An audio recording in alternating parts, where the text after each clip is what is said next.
Bismillahirrahmanirrahim. Assalamualaikum warahmatullahi wabarakatuh. Alhamdulillahi ala ihsani wa syukru lahu ala taufiqihi wa amtinani. Wa ashhadu an la ilaha illallah wahdahu la syarika lahu ta'ziman li sya'nih. Wa ashhadu anna Muhammadan abduhu wa rasuluhu ad-da'i ila ridwanih. Allahumma salli alaihi wa ala alihi wa ashabihi wa ikhwanih. Para hadirin dan hadirat yang dirahmati oleh Allah Subhanahu wa taala. Insyaallah pada malam hari ini kita sama-sama belajar tentang tafsir dari surat Al-Fajr. Surat Al-Fajr adalah surat yang sering dibaca oleh para imam dan alhamdulillah banyak di antara kita yang sudah menghafal surat ini. Surat yang agung yang mengandung banyak faedah sebagaimana dijabarkan oleh para ahli tafsir. Surat Al-Fajr ya, disebutkan dalam hadis yang diriwayatkan oleh Imam Nasa'i ya, bahwasanya kisah tentang Mu'adz bin Jabal radhiyallahu taala anhu yang beliau salat Isya bersama Nabi sallallahu alaihi wasallam. Setelah itu beliau pulang ke kampung beliau, kemudian mengimami salat Isya bersama orang-orang di kampung beliau. Namun Mu'adz bin Jabal radhiyallahu taala anhu mengimami mereka dengan membaca surat Al-Baqarah. Sampai akhirnya salah seorang dari makmum keluar kemudian solat sendiri. Akhirnya hal ini diberitahukan kepada Mu'adz bin Jabal dan Mu'adz bin Jabal pun marah dan mengatakan nafaqar rajul, si fulan telah melakukan kemunafikan. Kemudian hal ini dilaporkan kepada Nabi sallallahu alaihi wasallam. Maka Nabi sallallahu alaihi wasallam pun marah dan memanggil Mu'adz dan Nabi sallallahu alaihi wasallam berkata, "Afattanun anta ya Mu'adz? Apakah engkau membuat fitnah wahai Mu'adz? Aina anta min Sabbihisma rabbikal a'la wal laili idza yaghsha wal fajr." Ya. Maka Nabi sallallahu alaihi wasallam, "Wahai Mu'adz, kenapa kau tidak membacakan bagi mereka surat Sabbihisma rabbikal a'la? Kenapa kau tidak bacakan surat wal laili idza yaghsha? Kenapa kau tidak membacakan surat Al-Fajr?" Oleh karenanya surat Al-Fajr adalah surat yang pas untuk dibaca dalam salat Isya ya. Barang siapa yang tatkala imam baca salat Isya membaca surat Al-Fajr, dia masih kelamaan, berarti dia enggak beres ya. Karena ini sudah keringanan yang diberikan oleh Nabi sallallahu alaihi wasallam karena Mu'adz bin Jabal membaca surat Al-Baqarah kepanjangan, maka Nabi suruh dia membaca di antaranya surat apa? Al-Fajr. Ini di antara hadis yang menyebutkan tentang surat Al-Fajr dan saya tidak tahu secara khusus ada hadis yang sahih yang menunjukkan akan keutamaan surat Al-Fajr kecuali hadis yang tadi saya isyaratkan. Surat Al-Fajr adalah surat Makkiyah. Surat Makkiyah artinya diturunkan oleh Allah Subhanahu wa taala kepada Nabi sallallahu alaihi wasallam sebelum Rasulullah sallallahu alaihi wasallam berhijrah ke kota Madinah. Oleh karenanya khitab ditujukan kepada orang-orang kafir. Orang-orang kafir Quraisy Mekah yang mereka tatkala itu dalam keadaan sombong dan angkuh, merasa diri mereka kaya dan hebat dan merasa diri mereka memiliki kekuasaan dan mereka mengingkari adanya hari kebangkitan. Oleh karenanya Allah turunkan surat Al-Fajr untuk memberi tahdid, memberi peringatan, memberi ancaman kepada mereka bahwasanya wahai antum orang-orang kafir Quraisy, jangan kalian berbangga dengan kekuatan kalian, dengan harta kalian, dengan kekayaan kalian, dengan kehebatan kalian. Kalian suatu saat akan dibinasakan sebagaimana umat-umat terdahulu yang lebih hebat dari kalian pernah dibinasakan oleh Allah Subhanahu wa taala. Oleh karenanya Allah nanti sebutkan tentang kaum 'Ad, kaum Tsamud dan Fir'aun yang Allah binasakan mereka. Allah mengancam mereka dengan siksaan dunia maupun siksaan akhirat. Kita mulai surat ini. A'udzubillahi minasyaitonirrajim. Bismillahirrahmanirrahim. Allah berfirman wal fajr. Di sini Allah bersumpah dengan fajar. Ya. Dan Allah berhak bersumpah dengan apa saja yang Allah kehendaki di antara makhluk-makhluk Allah. Apakah Allah bersumpah dengan waktu? Apakah Allah bersumpah dengan tempat? Apakah Allah bersumpah dengan benda? Ya, terserah Allah Subhanahu wa taala. Adapun makhluk dilarang untuk bersumpah dengan makhluk yang lainnya. Makhluk hanya boleh bersumpah dengan Allah Subhanahu wa taala. Wal fajr. Kenapa Allah bersumpah dengan al-fajr? Kata para ulama, karena al-fajr adalah awal waktu orang beraktivitas setelah beristirahat yang panjang di malam hari, kemudian muncullah cahaya di awal hari yang dikenal dengan al-fajr. Dan ini merupakan kenikmatan yang Allah berikan kepada manusia. Ada yang mengatakan bahwasanya Allah bersumpah dengan al-fajr artinya wa salatil fajr, demi salat al-fajr. Sebenarnya maksud Allah dengan al-fajr adalah demi salat subuh, Bukan subuhnya, tetapi demi salat subuh. Karena salat subuh adalah salat yang sangat agung. Oleh karenanya Nabi SAW bersabda, "Man shallal fajr fi jama'ah, fahuwa fi dhimmatillah." Barang siapa yang salat subuh berjamaah, maka dia di bawah lindungan Allah Subhanahu wa taala. Dalam hadis yang lain kata Nabi SAW, "Man shallal bardain dakhalal jannah." Barang siapa yang salat dua dingin, maka dia akan masuk surga. Al-bardan maksudnya adalah al-fajr wal asr. Karena al-fajr adalah awal hari yang masih terasa dingin, dan salat al-asr adalah awal hilangnya panasnya terik matahari menuju ke arah yang dingin. Ini sebagian ulama mengatakan yang dimaksud dengan al-fajr adalah wa salatil fajr. Intinya Allah Subhanahu wa taala bersumpah dengan al-fajr. Kemudian Allah bersumpah dengan berikutnya walayalin asyr, demi 10 malam, demi 10 malam. Ini pun ada beberapa pendapat di kalangan para ulama. Ya, sebagaimana dijelaskan oleh Hafidz Ibnu Katsir rahimahullah. Tetapi kebanyakan salaf, jumhur salaf menafsirkan walayalin asyr adalah dengan 10 malam atau 10 hari di awal bulan Dzulhijjah. Di awal bulan Dzulhijjah. Sebagian ulama menyatakan 10 hari artinya 10 malam artinya 10 hari di awal bulan Muharram. Dan sebagian ulama menyatakan walayalin asyr artinya 10 malam terakhir di bulan Ramadan. 10 malam terakhir di bulan Ramadan. Namun pendapat yang dikuatkan oleh Al-Hafidz Ibnu Katsir adalah pendapat jumhur salaf, bahwasanya yang dimaksud dengan 10 malam di sini adalah 10 malam di awal hari atau 10 hari di awal bulan Dzulhijjah. Karena di awal bulan Dzulhijjah malam-malamnya juga mulia, demikian juga siang-siangnya mulia. Dan orang Arab sering mengatakan malam maksudnya adalah siang dan malamnya. Siang dan malamnya. Adapun kalau ditafsirkan dengan 10 malam terakhir di bulan Ramadan, ya karena dalam 10 malam tersebut ada Lailatul Qadar. Namun ini pendapat yang kurang kuat ya. Karena kita katakan tadi surat ini adalah surat Makkiyah, diturunkan, khitabnya tertujukan kepada orang-orang kafir Quraisy yang mereka ya tidak mengenal tatkala itu tentang keutamaan bulan Ramadan. Yang mereka kenal adalah 10 hari pertama di bulan Dzulhijjah, karena mereka juga melaksanakan haji. Mereka mengerti akan keutamaan apa? 10 hari awal bulan Dzulhijjah.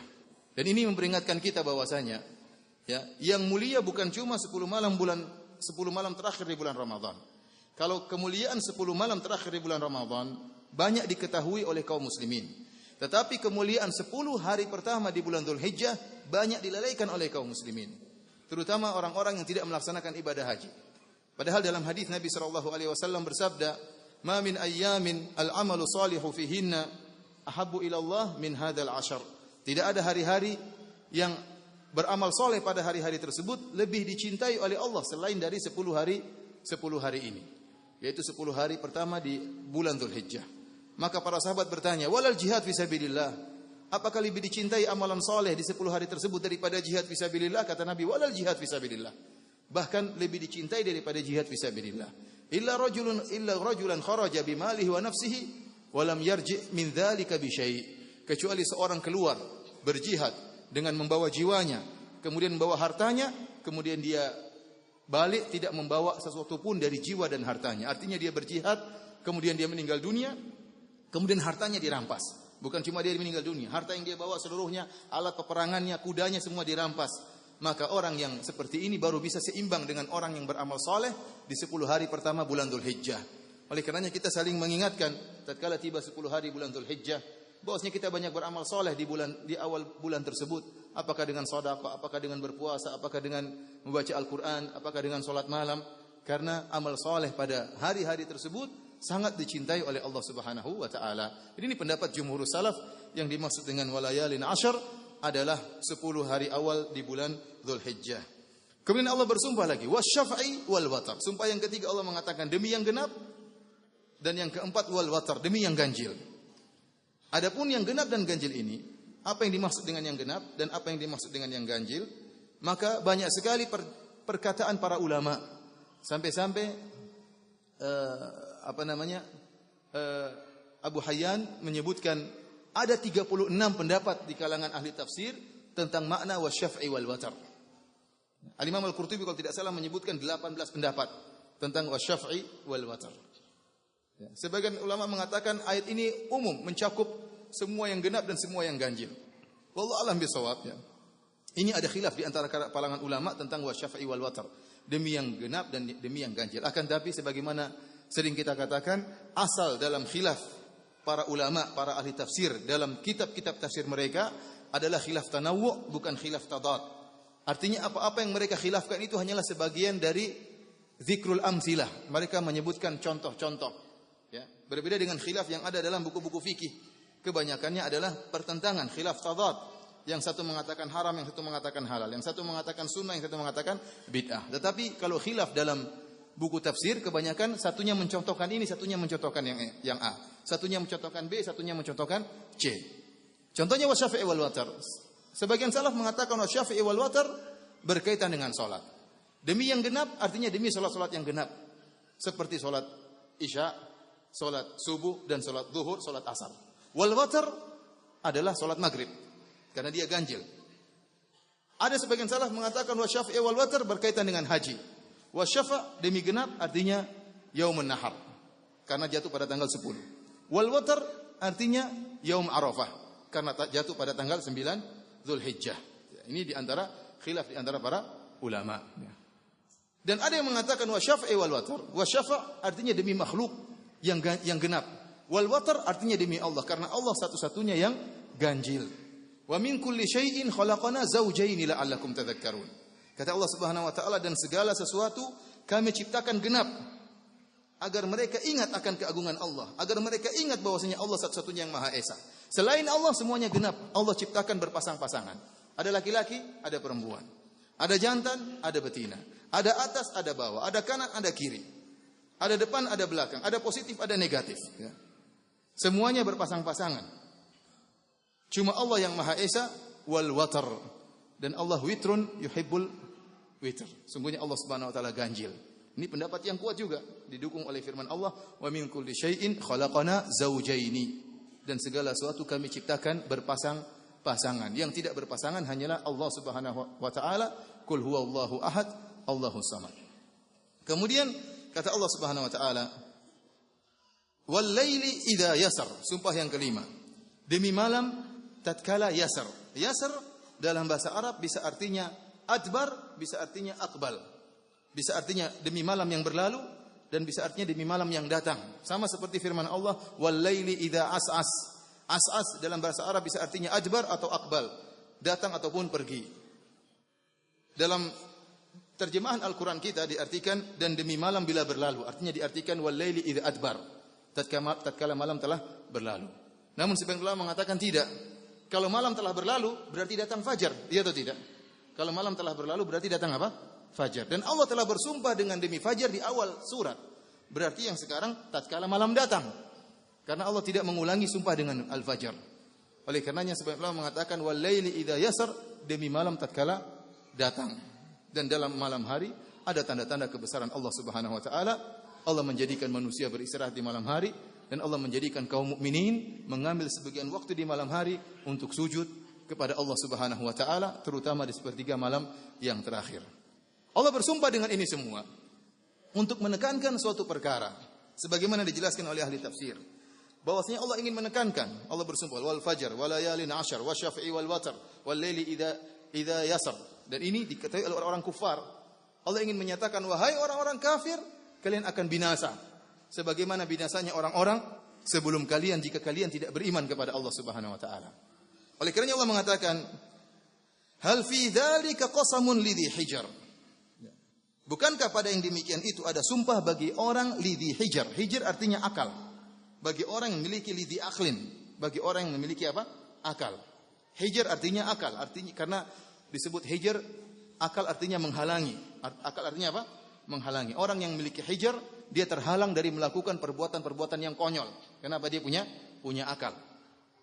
Disebut iqal pada onta. Kenapa onta diiqal, dipasang iqal? Ya, supaya onta tersebut tidak tersesat atau tidak kabur, sehingga dihalangi dengan iqal tersebut.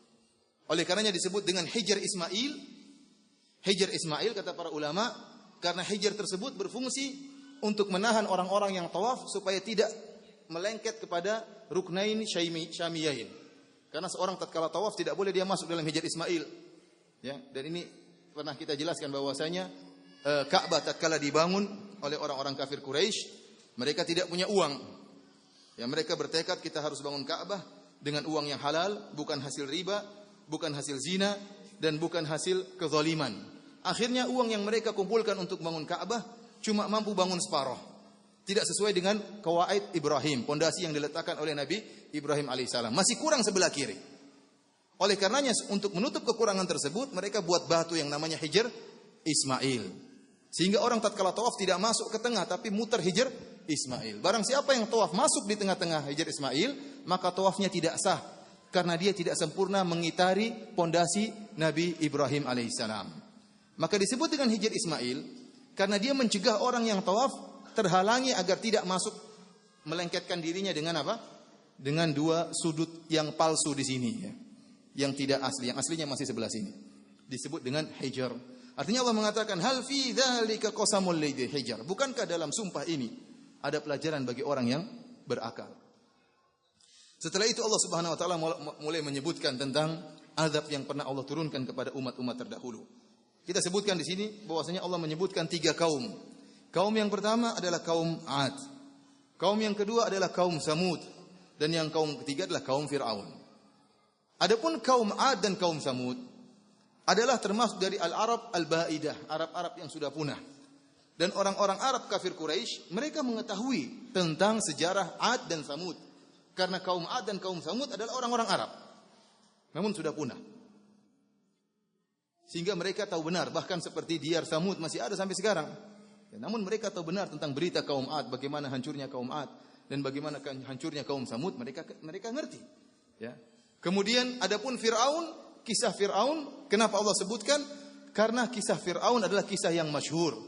Kita tahu bahwasanya orang-orang kafir Quraisy sering berinteraksi dengan orang-orang Yahudi, dan cerita tentang Fir'aun sering dihikayatkan oleh orang-orang Yahudi karena orang-orang Yahudi bangga tatkala Nabi mereka Musa alaihissalam diselamatkan oleh Allah dari kejaran tentara Fir'aun.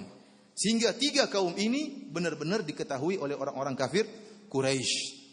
Allah tidak menyebutkan kaum-kaum yang lain, tapi Allah menyebutkan kaum 'Ad, kaum Samud, dan kaum Fir'aun. Untuk Allah ingatkan kepada mereka kaum Quraisy bahwasanya ada umat-umat yang lebih hebat dari kalian wahai kaum Quraisy, namun Allah binasakan mereka karena kesombongan mereka. Allah mulai dengan kaum 'Ad. Alam taro kaifa fa'ala rabbuka bi'ad. Tidakkah kamu memperhatikan bagaimana Tuhanmu, Rabbmu berbuat terhadap kaum 'Ad? Iram dzatil imad. Penduduk Iram yang mempunyai bangunan-bangunan yang tinggi. Allati lam yukhlaq mithluha fil bilad. Yang belum pernah dibangun sesuatu kota seperti itu di negeri-negeri yang lain. Alam taro kaifa fa'ala rabbuka bi'ad. Kaum 'Ad adalah kaum yang sangat kuat. Oleh karenanya Allah utus kepada mereka, namun mereka melakukan kesyirikan, dan Allah utus kepada mereka Nabi Hud.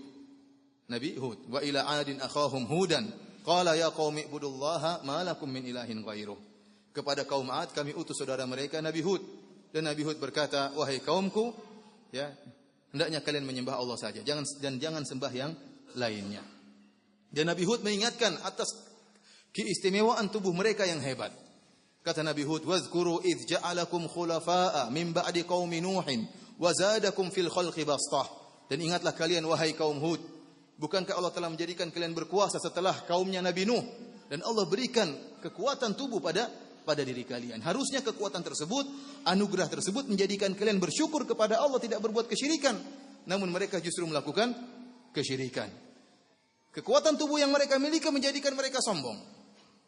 Kata Allah Subhanahu wa taala, "Fa amma 'adun fastakbaru fil ardi bighairil haqq wa qalu man ashaddu minna quwwah." Adapun kaum 'Ad, maka mereka angkuh dan sombong di atas muka bumi, dan mereka tidak berhak untuk sombong. Dan mereka berkata, "Man ashaddu minna quwwah." Siapa yang lebih kuat daripada kami? Allah membantah, "Awalam yarau anna Allaha alladhi khalaqahum huwa ashaddu minhum quwwah?" Apakah mereka tidak melihat bahwasanya yang menciptakan mereka, yaitu Allah Subhanahu wa taala, lebih kuat dari mereka? Yang menciptakan lebih kuat. Yang menciptakan lebih kuat daripada kaum 'Ad. Sehingga banyak cerita-cerita dari Israiliyat dan yang lainnya yang berlebih-lebihan tentang kaum 'Ad. Bahkan sebagian ahli tafsir menyebutkan kaum 'Ad ini orang yang paling tinggi di antara mereka tingginya 700 hasta. 700 hasta itu berapa meter? Satu hasta kira-kira setengah meter. Kalau 700 hasta berarti 350 meter. Tawil, tinggi sekali. Yang paling pendek di antara mereka tingginya 300 hasta. 150 meter. Dan ini khurafat, tidak benar, dibantah oleh Hafidz Ibnu Katsir rahimahullah. Ada riwayat yang mengatakan kalau seorang dari kaum Ad ngamuk sama kaum yang lain, dia tinggal bawa batu satu kali lempar ke kampungnya, mampus semuanya. Sekali lempar ceplung, mati semua. Ini tidak benar. Meskipun Allah menyebutkan tubuh mereka yang kuat dan memang mereka tinggi-tinggi, nanti akan kita sebutkan, tubuh mereka tinggi dan kuat dan gagah, akan tapi tinggi mereka tidak sampai demikian. Dalilnya dalam Sahih Al-Bukhari. Rasulullah SAW menyebutkan, kullun man yadkhulul jannah ya ala surati Adam. Seluruh yang masuk surga bentuknya seperti Nabi Adam. Tuluhu situna zira'an. Tingginya berapa? 60 hasta. 60 hasta kira-kira 30 meter.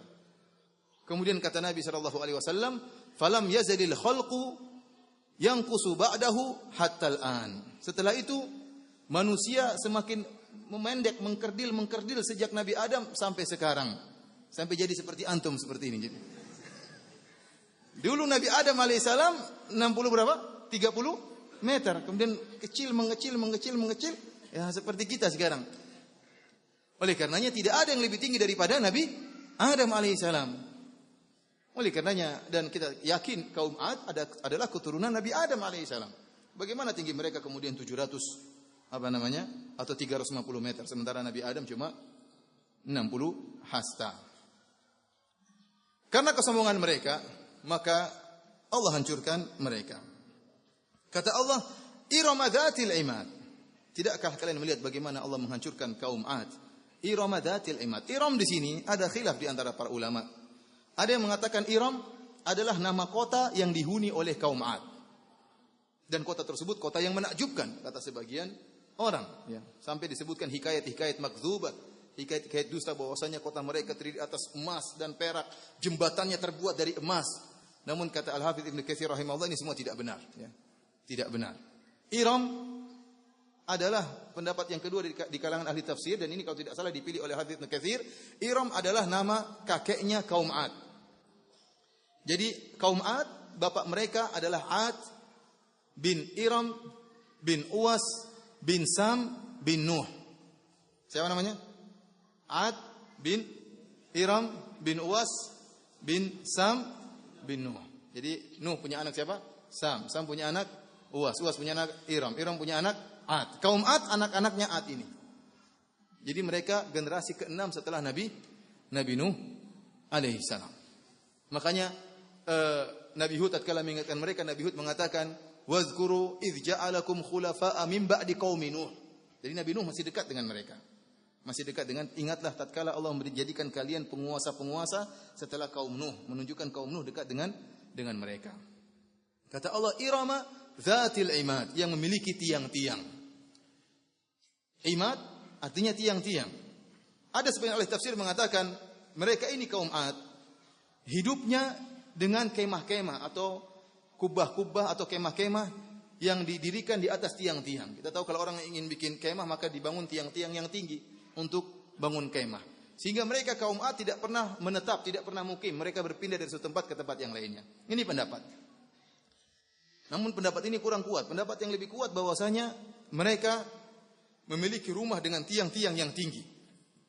Dan perkataan Allah, imad, tiang yang tinggi, menunjukkan tubuh mereka tinggi. Karena rumah mereka tinggi, melazimkan mereka juga apa? Tinggi.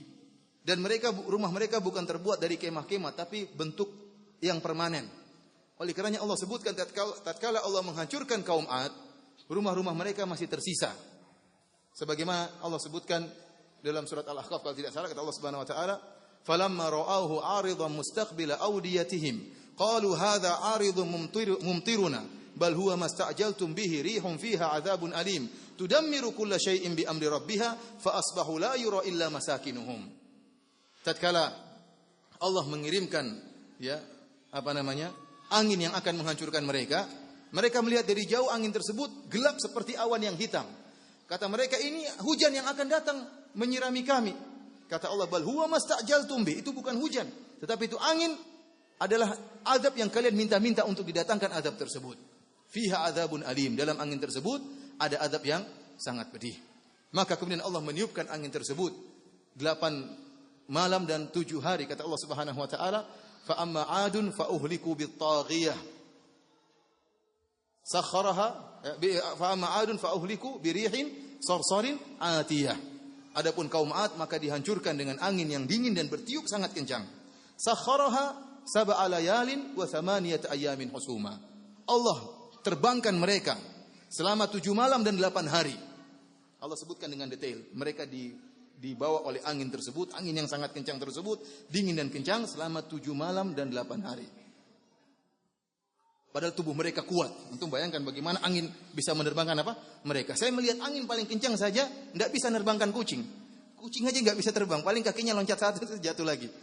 Ini angin begitu kuat sampai tubuh kaum 'Ad yang begitu kuat terbang. Bukan terbang sebentar, 7 malam 8 apa? 8 hari. Dan tidak berhenti, husuman tidak berhenti. Fataral qauma fiha sar'a, maka kau akan melihat kaum tersebut meninggal semuanya, tewas semuanya, ka'annahum a'jazu nakhlin khawiyah, seakan-akan seperti korma-korma yang tumbang. Kata sebagian ulama, mereka diterbangkan oleh Allah sehingga tatkala hari terakhir mereka dijatuhkan oleh Allah Subhanahu wa taala dengan kepala di tanah, kemudian kepala mereka patah seperti pohon korma yang sudah tua kemudian apa? Tumbang. Jadi jatuh begini prek, kemudian apa? Kepalanya copot, patah sebagaimana pohon korma yang sudah tua kemudian ditumbangkan oleh tertumbangkan. Fahal tara lahum min baqiyah. Apa kalian melihat ada yang tersisa? Tidak ada yang tersisa, semuanya tewas. Namun kata Allah Subhanahu wa taala, fa asbahu la yura illa masakinuhum.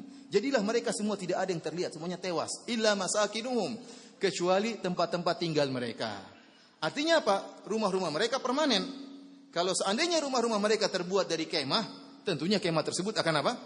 Hancur pula, diterbangkan dengan angin yang sangat kencang tersebut. Ini dalil bahwasanya iramadatil imad, kata Allah Subhanahu wa taala, iram yang memiliki tiang-tiang yang tinggi, artinya rumah-rumah mereka terbuat dari tiang-tiang yang tinggi. Kata Allah Subhanahu wa taala, allati lam yukhlaq mithluha fil bilad, yang tidak pernah diciptakan seperti mereka, artinya kabilah seperti mereka di negeri-negeri, enggak ada. Allah tidak pernah menciptakan manusia hebat yang kuat seperti siapa? Kaum 'Ad. Tubuh kuat, kemudian hebat ya, kuat, terkenal kuat sehingga mereka sombong dengan mengatakan man asyaddu minna quwwah. Siapa di antara orang yang lebih kuat daripada kita? Ini cerita ini diketahui oleh orang kaum musyrikin Arab, kaum Quraisy. Wahai kaum Quraisy, apakah kalian lebih hebat daripada 'Ad? Jawabannya tentu tidak. Kaum 'Ad Allah hancurkan karena mereka musyrikin, menentang, mendustakan Rasul mereka, mengingkari hari kebangkitan, Allah hancurkan mereka.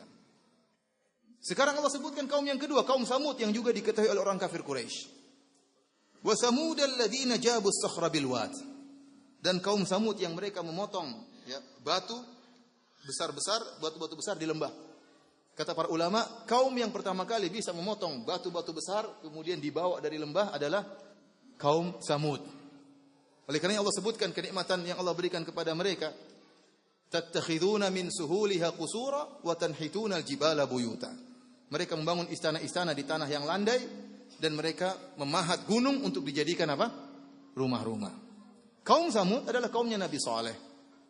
Wa ila Samuda akhahum Salihah. Tatkala mereka berbuat kesyirikan, Allah mengutus kepada mereka Nabi Saleh mendakwakan tauhid kepada mereka. Namun kaum Samud ya, mereka enggan beriman dengan Nabi Saleh. Dan mereka mengatakan, wahai Saleh, kalau kau bisa keluarkan seekor onta dari batu, yang ciri-ciri onta tersebut demikian, warnanya demikian, dan dia bunting, onta tersebut dalam keadaan hamil, maka kami akan beriman kepadamu. Akhirnya Nabi Saleh tatkala mendengar pernyataan mereka, sebagaimana disebutkan oleh ahli tafsir, Nabi Saleh alaihissalam kemudian salat dan berdoa kepada Allah Subhanahu wa taala agar Allah mengeluarkan onta dari batu. Karena memang tempat mereka itu, kalau antum pergi sekarang di daerah Al-Ula, kami sekarang masih ada tempat-tempat mereka. Isinya reliefnya adalah bebatuan-bebatuan dan bebatuan yang sangat indah-indah ya. Di antara relief bebatuan sampai saya lihat beberapa turis datang ke sana karena melihat relief bebatuan yang indah yang ada di kota Al-Ula ya. Sangat indah, seakan-akan kerang-kerang yang ada di lautan tetapi dia berada di atas permukaan bumi, indah ya. Dan banyak batu-batu. Akhirnya keluarlah onta tersebut. Dari batu pecah keluarlah onta sebagaimana yang dikehendaki oleh mereka. Tatkala unta tersebut keluar, akhirnya sebagian kaum Samud beriman kepada Nabi Saleh, namun kebanyakan mereka adalah orang-orang lemah, orang-orang miskin. Adapun orang-orang yang kaya tidak beriman kepada Nabi Saleh alaihissalam.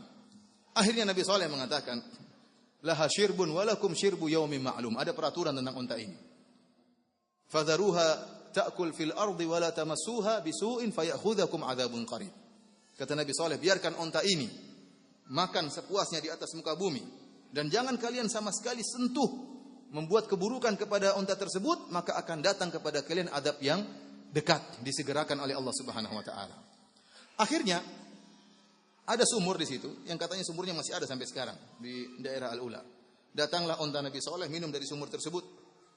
Sehari tidak ada yang boleh minum di sumur tersebut kecuali unta. Awal-awal mereka sabar dengan kondisi tersebut. Hari berikutnya ontanya Nabi Saleh mengeluarkan susu yang sangat manis, yang sangat segar dan mencukupi penduduk kaum Samud. Ini kan nikmat ini. Daripada minum air tawar, minum apa? Air susu. Dari satu ekor onta cukup untuk satu kampung. Berjalan berhari-hari berjalan, lama-lama mereka jengkel. Masa kita dikalah-kalahin sama onta? Tidak boleh minum apa? Dari sumur. Mereka tidak bersyukur kepada Allah Subhanahu wa taala diberikan kenikmatan dan mereka benar-benar angkuh dan sombong. Fa'atau an amri rabbihim. Benar-benar sombong. Kenapa? Sudah dikasih mukjizat. Onta keluar dari batu, ontanya memberikan mereka anugerah berupa susu yang segar dan susu yang enak. Akhirnya mereka jengkel dengan Nabi Saleh, maka mereka bertekad untuk membunuh apa? Onta Nabi Saleh. Bersepakatlah mereka rapat untuk membunuh onta Nabi Saleh. Kata Allah Subhanahu wa taala, "Idzim ba'atha ashqaha." Akhirnya salah seorang dari mereka yang paling celaka di antara mereka. Tatkala Allah mengatakan ashqaha, yang paling celaka di antara mereka, artinya semuanya celaka. Memang yang bunuh ontanya Nabi Saleh satu orang. Seluruh ahli tafsir menyebutkan namanya adalah Qudar bin Salif. Namanya Qudar bin Salif ini dialah yang langsung membunuh ontanya Nabi Saleh. Namun kenapa azab datang menimpa mereka seluruhnya? Karena meskipun dia yang melakukan, tapi dengan kesepakatan bersama kaum Samud. Maka semuanya celaka, namun yang paling celaka yang membunuh langsung onta Nabi Saleh. Fa'aqaruha, maka mereka pun bunuh ontanya Nabi Saleh. Maka apa kata Nabi Saleh? Tamatta'u fi darikum thalathata ayyam. Silakan kalian bersenang-senang di rumah-rumah kalian selama 3 hari. Dzalika wa'dun ghairu makdzub. Akan tapi hukuman Allah akan datang dan tidak dusta, ini benar akan datang. Akhirnya mereka mulai gemetar. Karena mereka tahu onta ini keluar dengan mukjizat. Dan Nabi Saleh ini kalau benar repot katanya. Akhirnya mereka punya rencana. Kata Allah sebenarnya Al-Quran, kata Allah Subhanahu wa taala, "Wa kana fil madinati tis'atu rahtin yufsiduna fil ardi wa la yuslihun." Dan di kota tersebut, kotanya kaum Samud, ada 9 orang. Mereka berbuat kerusakan dan mereka tidak melakukan kebaikan. Qalu taqasamu billah. Mereka bersumpah dengan nama Allah. Mereka beriman kepada Allah. Bahkan bukan hanya kaum Quraisy yang beriman kepada Allah. Kaum Nabi Saleh juga beriman kepada Allah, hanya saja mereka berbuat kesyirikan. Makanya Allah mengatakan, qalu taqasamu billah lanubayyitannahu wa ahlahu thumma lanaqulanna liwaliyhi ma syahidna mahlika ahlihi wa inna lasadiqun. Mari kita bunuh Nabi Saleh, kita serang malam-malam, kita bunuh dia dan keluarganya. Disebutkan oleh Ibnu Katsir rahimahullah, mereka bersepakat, kata mereka, ini Saleh, kalau Saleh benar, kita bakalan mampus 3 hari lagi. Kalau gitu kita bunuh dia saja, dia mampus dulu sebelum kita mampus. Ini rencana mereka. Karena mereka takut ini, jangan-jangan benar ini. Dan mereka ada keyakinan, ada kekhawatiran bahwasanya janji Nabi Saleh 3 hari selanjutnya akan datang azab Allah Subhanahu wa taala. Makanya mereka mengatakan, sudah, dia mati dulu, kita mati sama-sama. Dia mati dulu baru kita. Akhirnya mereka pun berjalan menuju ke rumah Nabi Saleh untuk membunuh Nabi Saleh, tapi Allah membuat makar kepada mereka. Kata Allah Subhanahu wa taala, "Wa makaru makran wa makarna makran wa hum la yash'urun." Mereka buat makar, namun Allah juga punya makar dan mereka tidak sadar atas makar Allah Subhanahu wa taala. Akhirnya Allah Subhanahu wa taala menghancurkan mereka, dammarnahum wa qaumahum. Allah hancurkan mereka sebelum kaumnya. Jadi 9 orang ini tewas sebelum apa? 3 hari datang. Maunya bunuh Nabi Saleh, mereka tewas di luar. Akhirnya Al-Hafidz Ibnu Katsir menyebutkan riwayat. Jadi ontanya Nabi Saleh dibunuh hari Rabu. Dibunuhnya hari apa? Rabu. Hari pertama hari Kamis. Wajah mereka mulai pucat. Hari Kamis, waduh, ini hari pertama. Lewat hari pertama, selamat mereka. Hari berikutnya hari apa? Jumat. Disebutkan wajah mereka mulai memerah kalau nggak salah. Pokoknya wajahnya mulai berubah-ubah, mulai gemetar. Lewat hari Jumat. Tiba hari Sabtu, wajah mereka mulai menghitam. Kenapa? Artinya ketakutan. Tatkala tiba hari Ahad, maka mereka tidak tahu apa yang mereka lakukan dan azab apa yang akan datang. Tiba-tiba azab tersebut datang dengan tiba-tiba, fa akhadhathumus sayhah, fa akhadhathumur rajafatu. Tiba-tiba terdengar suara yang sangat keras dan gempa yang sangat keras, ya, akhirnya mereka pun tewas seketika dalam waktu yang sangat singkat. Inilah kisah, ya, kaum Tsamud yang mereka juga memiliki kekuatan. Mereka mampu untuk memahat batu menjadi rumah, dan ini tidak mungkin dilakukan oleh orang-orang kafir Quraisy. Seakan-akan Allah berkata, wahai orang-orang kafir Quraisy, ada kaum yang kalian tahu, kaum Tsamud, yang hebat, yang bisa memahat gunung menjadi rumah, dan rumah-rumah mereka masih ada. Orang-orang kafir Quraisy kalau berjalan menuju negeri Syam, mereka akan melewati Diyar Tsamud, dan sampai sekarang masih ada, dan mereka tahu bagaimana athar bekas-bekas peninggalan kaum Tsamud. Namun mereka dibinasakan oleh Allah Subhanahu wa taala. Setelah itu Allah Subhanahu wa taala menyebutkan tentang tentang Firaun. Kata Allah Subhanahu wa taala, "Wa fir'auna dzil autad." Dan Firaun yang mempunyai pasak-pasak. Al-autad di sini ada 3 pendapat di kalangan ahli tafsir. Ada yang mengatakan autad artinya junud. Pasak artinya Fir'aun yang memiliki pasukan yang banyak. Dan kita tahu bahwasanya Fir'aun tatkala mengejar Nabi Musa, dia membawa seluruh pasukan yang jumlahnya sangat banyak. Ada yang mengatakan al-autad adalah pasak-pasak yang dipasang tali. Fir'aun dahulu kalau mengazab Bani Israel, maka diikat Bani Israel tersebut dengan tali. Kakinya yang kiri diikat dengan tali, kakinya yang kanan diikat dengan tali, tangan kanan diikat dengan tali, kaki kiri diikat dengan tali, kemudian ditarik dengan kuat. Diletakkan batu di atasnya sehingga kemudian tersiksa sampai meninggal dunia. Maka Allah menyebutkan dzil autad, yaitu menyiksa dengan autad, tali-tali pasak tersebut. Tafsiran yang ketiga bahwasanya Firaun dzil autad, Firaun memiliki tempat permainan yang dibuat dengan pasak autad, ya, seperti apa namanya? Stadion olahraga.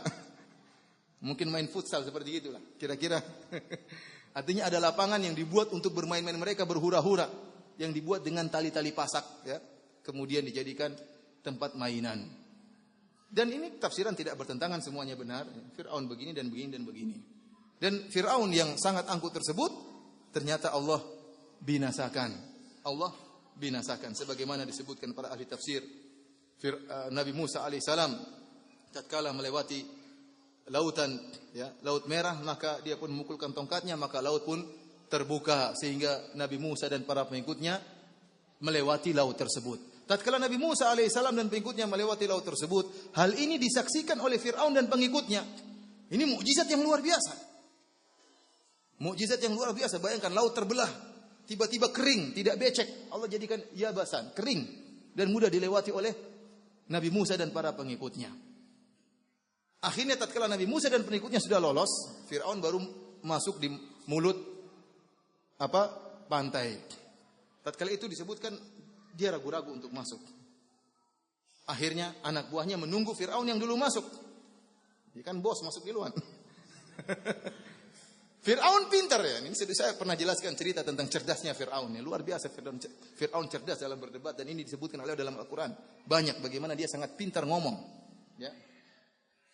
Dia mengatakan apa? Datang iblisnya mengatakan, lihat, laut tetap terbuka untuk Tuhan yang untuk lewat, ya. Artinya apa? Laut kan tidak tertutup. Watrukil bahra rahwan.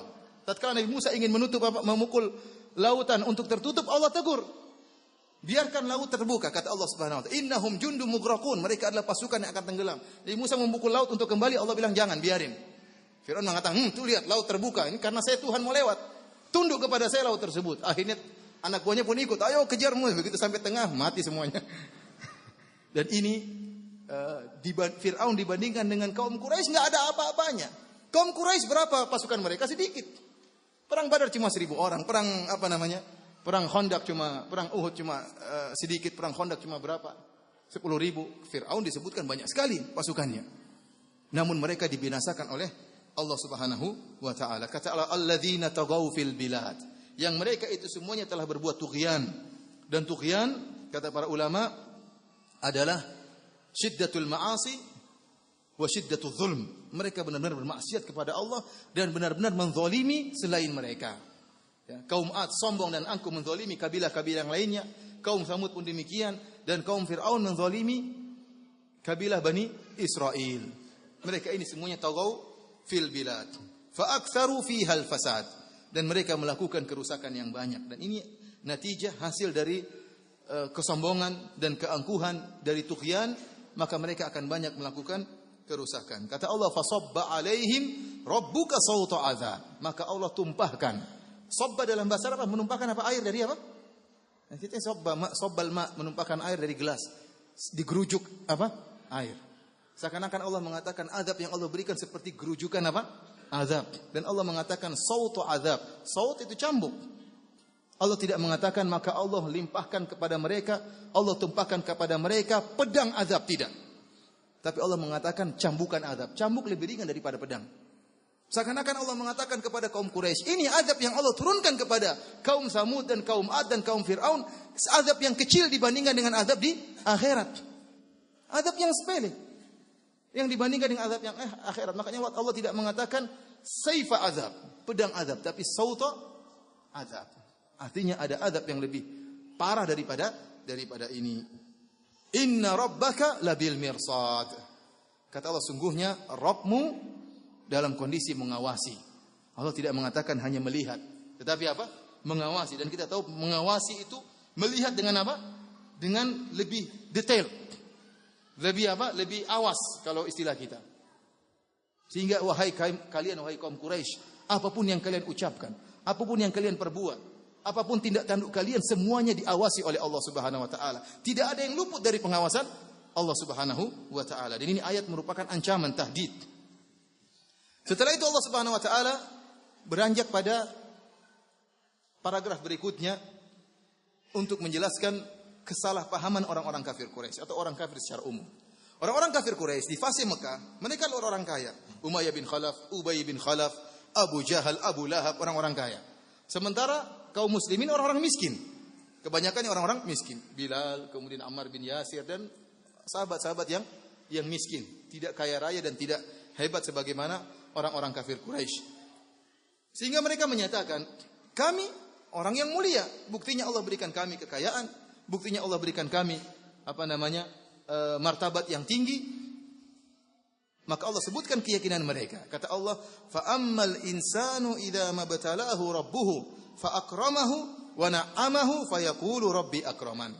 Adapun seorang manusia jika Allah mengujinya dan Allah muliakan dia, Allah berikan anugerah kepada dia, fa yaqulu rabbi akraman, maka dia berkata Allah memuliakan saya. Wa amma idza mabtalahu faqadara alaihi rizqahu fa yaqulu rabbi ahanan. Adapun jika Allah uji dia dan Allah sempitkan hartanya, maka dia berkata Allah telah menghina saya. Kata Allah, kalla, sekali-sekali tidak.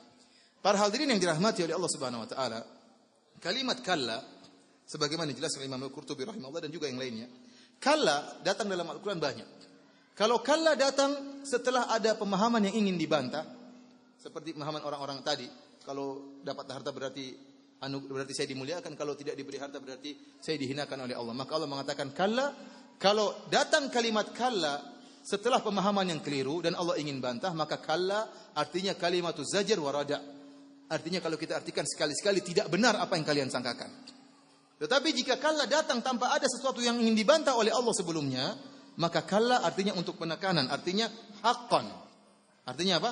Haqqan, sungguh benar. Seperti kata Allah, kalla innal insana la yatgha. Artinya bukan sekali-sekali tidak manusia itu akan melakukan apa?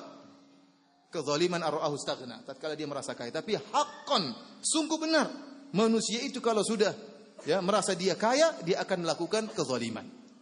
Jadi kalla di sini artinya apa? Haqqan. Di sini kalla balla tukrimunal yatim. Apa yang kalian yakini tidak benar? Bukan berarti kekayaan merupakan tanda kemuliaan. Allah berikan kekayaan kepada orang fajir dan orang saleh. Allah berikan kekayaan kepada pelaku maksiat dan orang yang beribadah kepada Allah. Allah berikan kepada si miskin, si muslim, dan Allah berikan kepada si kafir. Bukan merupakan tanda pemuliaan Allah Subhanahu wa taala. Balla tukrimunal yatim. Sekali-sekali tidak, sebenarnya kalian tidak memuliakan anak yatim. Allah mencela orang-orang musyrikin Arab yang mereka tidak memuliakan anak yatim. Kita tahu orang-orang musyrikin Arab di antara adat jahiliyah mereka, kalau mereka menerima warisan maka perempuan tidak dikasih. Kalau ada anak yatim yang punya harta warisan, maka harta tersebut mereka habiskan. Mereka tidak memperhatikan anak yatim. Mereka tidak memuliakan anak yatim. Terutama anak yatim yang tidak meninggalkan wali yang kuat, sehingga dihinakan oleh mereka. Ini kebiasaan mereka. Maka Allah tegur, balla tukrimunal yatim. Bahkan mereka tidak memuliakan anak yatim. Wala tahadduna ala ta'amil miskin. Dan mereka tidak saling memotivasi, menganjurkan untuk memberi makan kepada fakir miskin. Wa ta'kuluna turatha aklan lamma. Dan mereka memakan harta warisan. Ya, mereka memakan harta dengan mencampur adukan antara harta yang halal dengan harta yang haram. Mereka tidak peduli. Yang penting mereka dapat harta. Wa tuhibbunal mala hubban jamma. Dan mereka mencintai harta dengan cinta yang sangat besar. Dengan cinta yang sangat besar. Di sini Allah mencela orang-orang musyrikin Arab, kenapa mereka tidak mau bersedekah, kenapa mereka tidak mau memberi makan fakir miskin, tidak memberi makan kepada anak yatim. Kenapa? Tuhibbunal mala hubban jamma. Karena mereka cinta kepada harta dengan cinta yang sangat besar. Sekali lagi saya katakan, kecintaan kepada harta adalah tabiat manusia. Namun yang tidak boleh adalah mencintai harta berlebih-lebihan. Ya, sehingga menjadikan harta yang mengatur kehidupan kita. Memasukkan harta dalam apa? Dalam hati. Sehingga mencintainya dengan kecintaan yang luar biasa. Jadilah seorang penyembah harta. Sebagaimana sabda Nabi SAW, ta'isa abdud dinar, ta'isa abdud dirham. Celaka penyembah dinar dan celaka penyembah dirham. Ayat ini juga menjelaskan bagaimana perhatian Nabi SAW tentang anak yatim dan memberi makan kepada fakir miskin. Padahal ayat ini turun di fase Mekah. Kita tahu Nabi SAW tatkala di masih fase Mekah, kebanyakan ayat turun tentang masalah akidah. Kebanyakan ayat turun tentang apa? Masalah akidah. Kapan turun ayat-ayat berkaitan dengan ahkam? Tatkala Nabi di Madinah. Baru muncul turun ayat tentang apa? Siam, tentang haji, tentang zakat, semuanya di Madinah. Tetapi ternyata sejak di Mekah sudah turun ayat-ayat yang menganjurkan untuk beri makan kepada fakir miskin, untuk memperhatikan anak yatim. Oleh karenanya perkara masalah menolong orang lain merupakan perkara inti dalam agama. Manusia diperintahkan oleh Allah untuk membantu sesamanya yang dalam keadaan sulit, dalam keadaan susah, seperti anak yatim dan juga fakir miskin. Setelah itu Allah menyebutkan tentang hari kiamat. Kata Allah, kalla idza dukkatil ardu dakkan dakka. Kalla di sini sebagian ulama mengatakan maknanya haqqan. Karena tidak ada kalimat sebelumnya yang ingin dibantah oleh Allah Subhanahu wa taala. Oleh karena Allah mengatakan kalla idza dukkatil ardu dakkan dakka. Sungguh tatkala bumi digoncangkan berulang-ulang, dakkan digoncangkan. Ada dua tafsiran di kalangan para ulama. Apa yang dimaksud dengan dakkan? Dakkan artinya digoncangkan. Ada yang menyatakan dakkan artinya yang tinggi diratakan, diratakan. Dan ini sebagaimana ayat-ayat yang lain yang menjelaskan tentang ahwal yaumul qiyamah, tentang dahsyatnya hari kiamat. Bahwasanya bumi dirubah. Kata Allah Subhanahu wa taala, yauma tubaddalul ardu ghairal ard. Bumi dirubah bukan sebagaimana semula. Bumi dimodifikasi oleh Allah Subhanahu wa taala. Kata Allah, wa idzal ardu muddat. Tatkala bumi ditarik. Sebagaimana ditariknya kulit. Kulit kalau ditarik datar. Oleh karena Allah mengatakan la tara fiha iwajan wala amta. Kau tidak akan melihat di bumi tersebut ada gunung ataupun lembah, tidak ada, datar.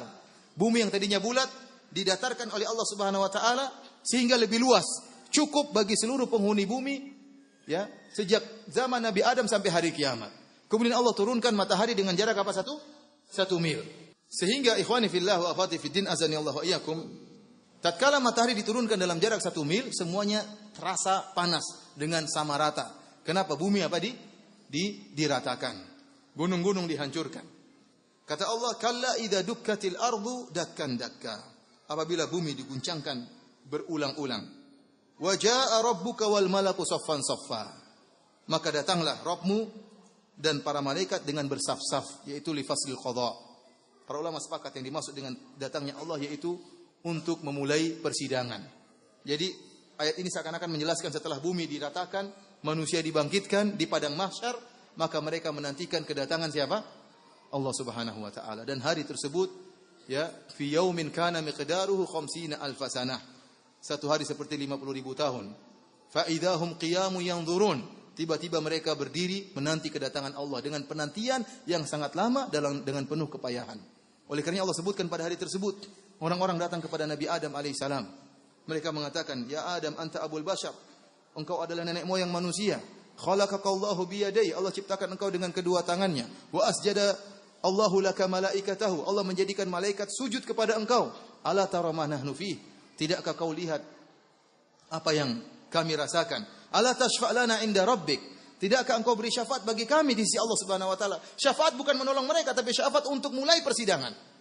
Karena mereka tidak kuasa menahan kepayahan pada hari tersebut. Maka apa kata Nabi Adam alaihissalam? Nabi Adam alaihissalam meminta uzur. Dia mengatakan, saya telah bersalah. Saya pernah mendekati pohon yang dilarang oleh Allah untuk saya dekati. Padahal kita tahu kesalahan Nabi Adam tersebut sudah dimaafkan oleh Allah atau tidak? Sudah. Dia sudah bertobat kepada Allah. Fataba alaih, kata Allah, terima taubatnya. Namun tatkala hari yang sangat dahsyat tersebut, meskipun taubatnya sudah diterima oleh Allah, Nabi Adam takut. Nabi Adam takut. Demikian juga tatkala mereka datang kepada Nabi Ibrahim alaihissalam. Anta Khalilur Rahman, engkau kekasih Allah, wahai Adam, wahai Ibrahim. Berilah syafaat bagi kami di sisi Allah Subhanahu wa taala untuk mulai persidangan. Maka Nabi Ibrahim mengatakan, saya pernah berdusta 3 kali. Ya ikhwan, antum lihat Nabi Ibrahim berdusta, bukan dusta yang keliru, bukan dusta yang soreh, tetapi dusta yang tauriah. Istilahnya apa? Tauriah. Dan dusta itu pun demi dakwah. Dusta pun demi apa? Demi dakwah. Meskipun demikian, dia tidak berani untuk memberi syafaat karena takut dengan kesalahan ini. Dusta yang pertama apa? Nabi Ibrahim tatkala melewati negeri Mesir bersama istrinya Sarah. Kemudian Nabi Ibrahim berkata, kalau ada yang bertanya kepada aku tentang engkau, maka saya akan bertanya, engkau adalah saudariku. Kata Nabi Ibrahim alaihissalam, saya tidak tahu ala wajhil ard, di atas muka bumi ini yang beriman kecuali saya dan kamu. Maka saya katakan kau saudaraku, artinya saudara dalam Islam. Dan ini terpaksa dilakukan oleh Nabi Ibrahim. Seandainya Nabi Ibrahim mengatakan ini istriku, maka akan diambil oleh sang raja dan Nabi Ibrahim mungkin dibunuh. Istrinya dirampas. Tapi kalau dikatakan ini saudariku, Nabi Ibrahim dilepaskan, tidak dibunuh. Oleh karena Nabi Ibrahim terpaksa mengatakan ini adalah saudariku, dan ini bukan dusta yang soreh, tapi ini tauriah. Ini pun disesalkan oleh Nabi Ibrahim alaihissalam. Dusta yang kedua, tatkala man fa'ala hadza bi alihatina. Siapa yang menghancurkan patung-patung kami? Apa jawaban Nabi Ibrahim alaihissalam? Bal fa'alahu kabiruhum hadza fas'aluhum in kanu yantiqun. Kata Nabi Ibrahim alaihissalam, lihat ini juga dustanya bukan dusta yang soreh. Kata Nabi Ibrahim alaihissalam, yang menghancurkan patung-patung adalah patung yang paling besar. Kalau tidak bertanya, tanya mereka yang kecil-kecil. Kalau mereka bisa ngomong. Seakan-akan Nabi Ibrahim mengatakan, yang menghancurkan patung-patung kecil adalah patung yang besar kalau mereka bisa ngomong. Karena mereka tidak bisa ngomong, berarti bukan patung yang besar, tapi saya yang hancurkan. Paham atau tidak? Sama seperti orang mengatakan di Sulawesi ada patung Syekh Yusuf. Patung Syekh Yusuf itu, kalau kamu panggil dia Syekh Yusuf, kalau dia dengar panggilanmu, dia akan balik. Cuma dia tidak bisa dengar, maka dia tidak balik. Begitu. Seperti itu. Artinya Nabi Ibrahim alaihissalam tidak berdosa yang soreh. Demikian juga tatkala Nabi Ibrahim diajak untuk menghadiri acaranya orang-orang musyrikin.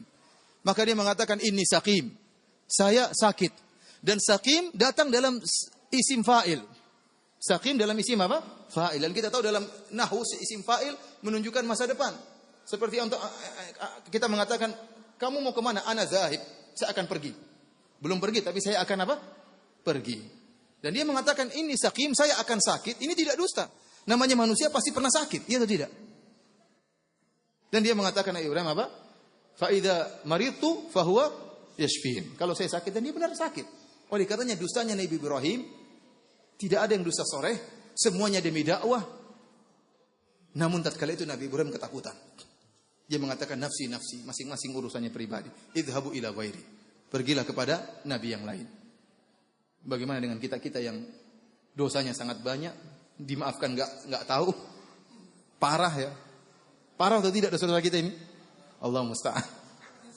Semoga Allah mengampuni dosa-dosa kita. Dan saya ingatkan di antara hal yang sangat membantu mengampuni dosa-dosa adalah menuntut ilmu. Ingat sabda Nabi SAW, wa innal alim la yastaghfiru lahu man fis samawati wa man fil ard hatta al-hitan fil bahr.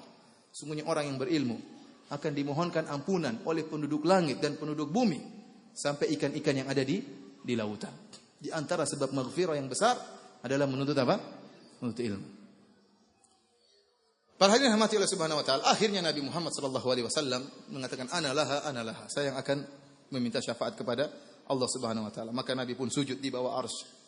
Sujud yang lama memuji Allah Subhanahu wa taala. Kemudian Allah mengatakan, ya Muhammad irfa' ra'sak wasal tu'ta washfa' tushaffa. Angkat kepalamu, engkau berilah syafaat dan akan diberi syafaat, mintalah kau akan dikabulkan. Maka Allah pun turun, ya, datang untuk melaksanakan hari persidangan sebagaimana firman Allah Subhanahu wa taala, wa jaa rabbuka wal malaku saffan saffa. Kata Allah, waji'a yauma idzin bi jahannam. Setelah disidang, dihisab, setelah ditimbang, maka dihadirkan neraka Jahannam. Dilihat oleh orang-orang kafir, dilihat oleh para pelaku maksiat, dan mereka ketakutan tatkala itu.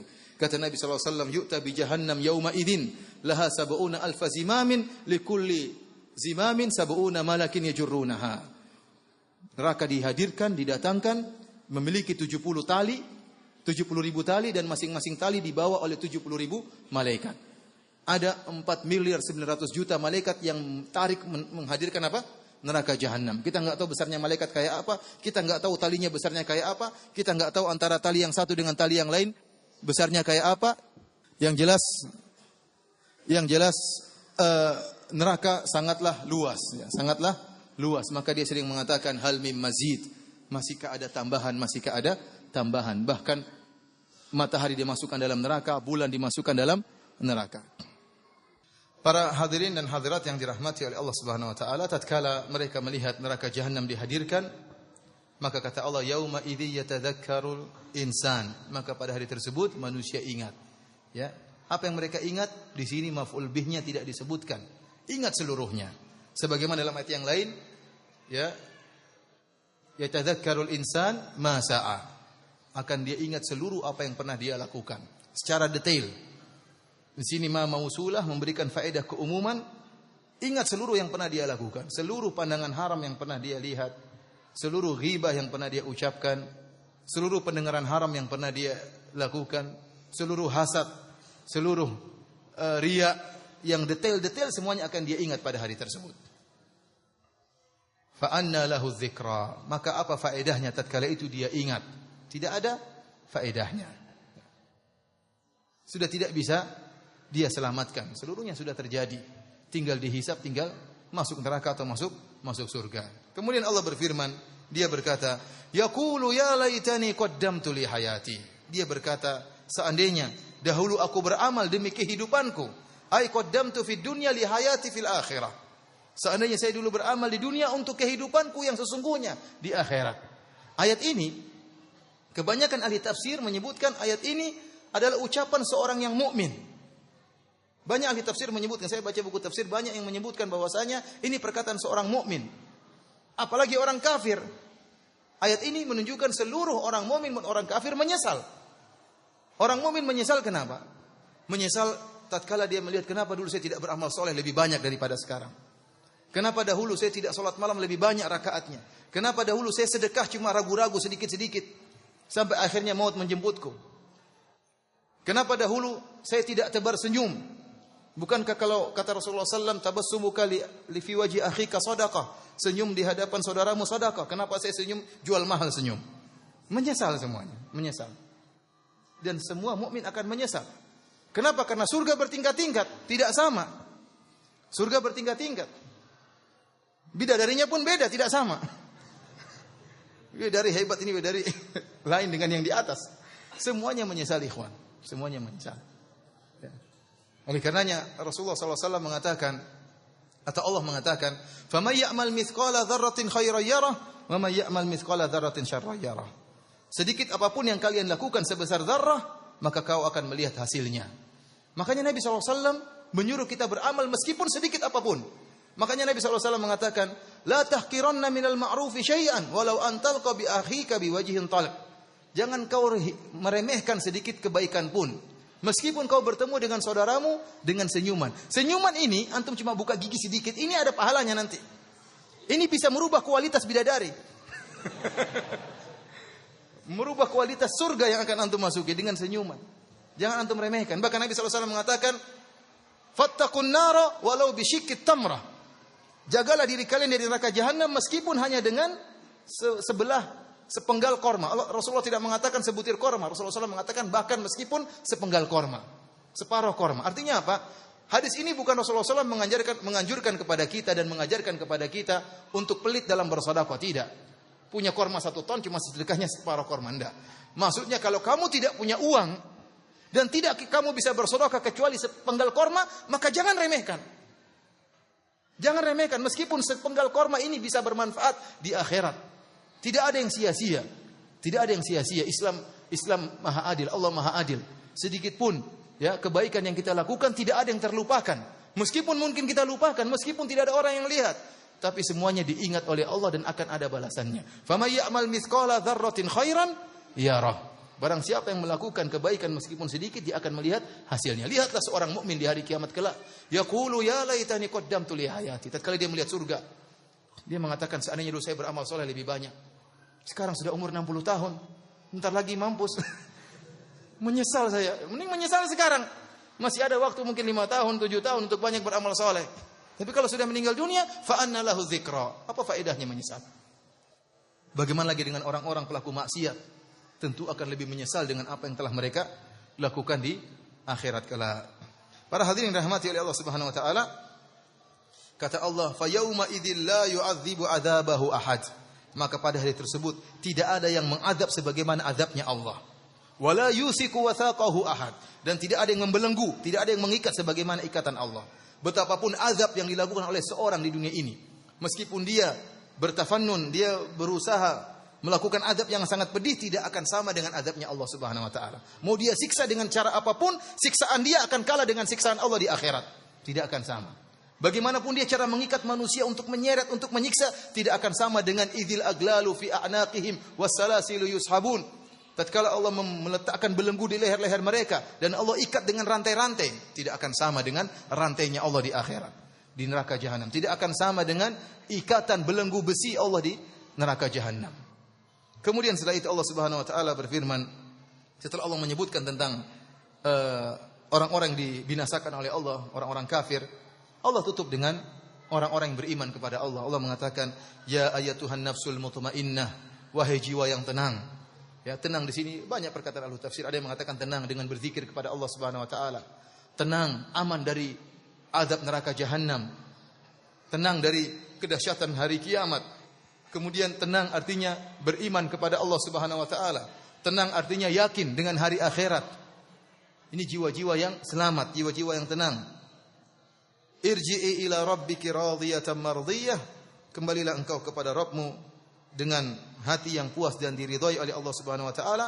Fadkhuli fi ibadi, maka masuklah engkau ke dalam hamba-hambaku, jamaah hamba-hambaku. Wadkhuli jannati, dan masuklah engkau ke dalam surgaku. Demikianlah para hadirin rahmati Allah Subhanahu wa taala, kajian kita tentang tafsir surat Al-Fajr. Semoga bermanfaat bagi kita dan sebagai pemberi peringatan kepada kita agar kita lebih banyak beramal saleh. Wabillahi taufik. Assalamualaikum warahmatullahi wabarakatuh.